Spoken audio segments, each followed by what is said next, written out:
दर्शन तुकारे। अरे काहे के लागलू हो साजे सवारे, दिल बनी मंदिर के गेट पे जीजा।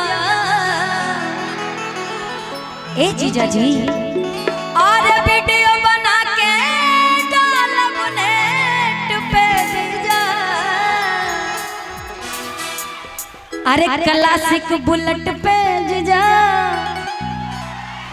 सबसे महंगा बाइक बुलेट हुए आवता कि क्लासिक बुलेट पे जीजा। अरे बुलेट पे जीजा ले चल घुमा दी बुलेट पे जीजा। लेकिन एगो लाइन आऊ जीजा से कहे के बाकी जब बुलेट पे रहुआ घुमावे ले जाई तो कहे के बा ए जीजा हो सोनावा के सिकरिया। अरे मधेपुरा सहारा से लइहा के सहारा से लइहा। अरे बतिया जाने भुलइहा।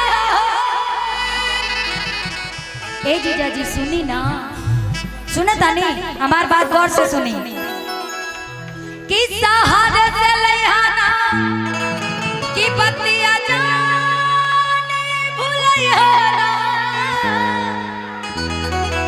ए जीजा सोनावा के सिकरिया। अरे मधेपुरा सहारा से लइहा लेके अब अरे बुलेट पे जीजा बुलेट पे जीजा बुलेट पे जीजा बुलेट पे जीजा ले चले घुमावे बुलेट पे जीजा बुलेट पे जीजा बुलेट पे जीजा ले चले घुमावे बुलेट पे जीजा। अल बनवाई के दर्शन तुकारे काहे के लगलू है साजे सवारे।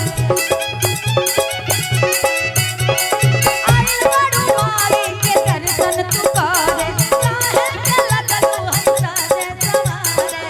दिल मन मंदिर के गेट पे जीजा वीडियो बना के गेट पे जीजा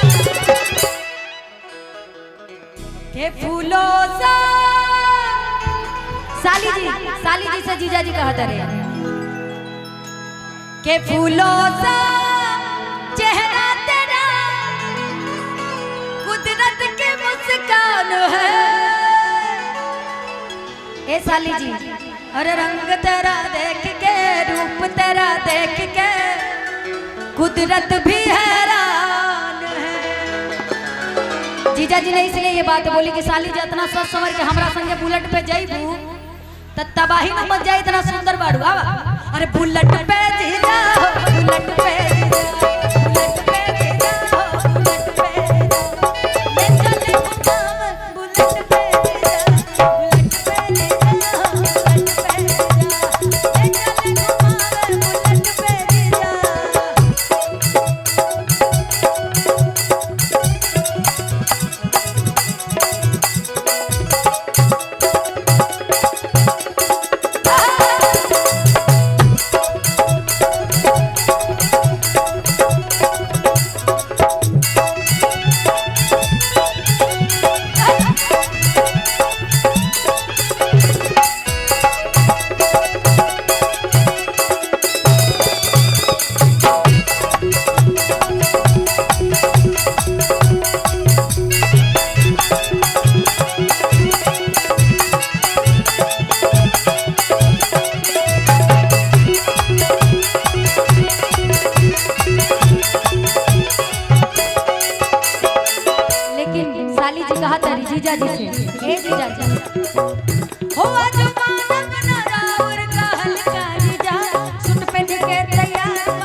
इतना हमरा के फुसलाओ तनी तनी एगो मुलाकात और करी हमरा बुलेट पे लेके चली कि एने ओने वाली बात पे जीजा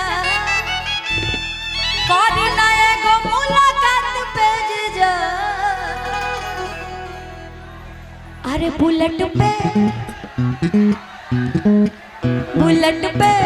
जीजा बुलेट पे जीजा बुलेट पे जीजा ले चले घुमावे बुलेट पे जीजा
बुलेट पे जीजा ले चले घुमावे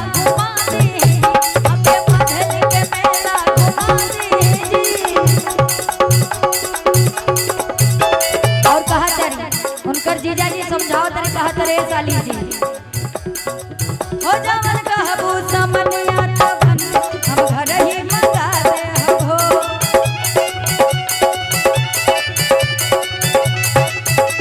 चॉकलेट दू पैकेट ए साली खिया दे हो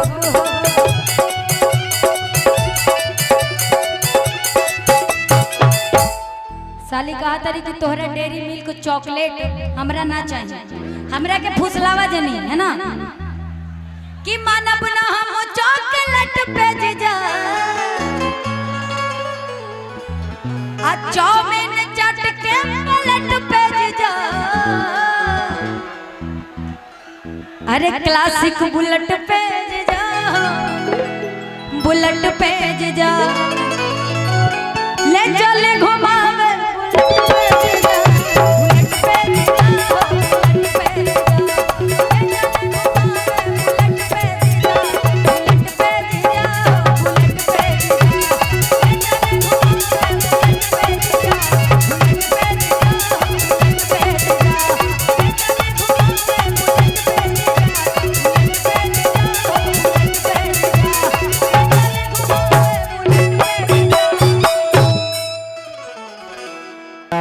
क्या बात है दाल भात है।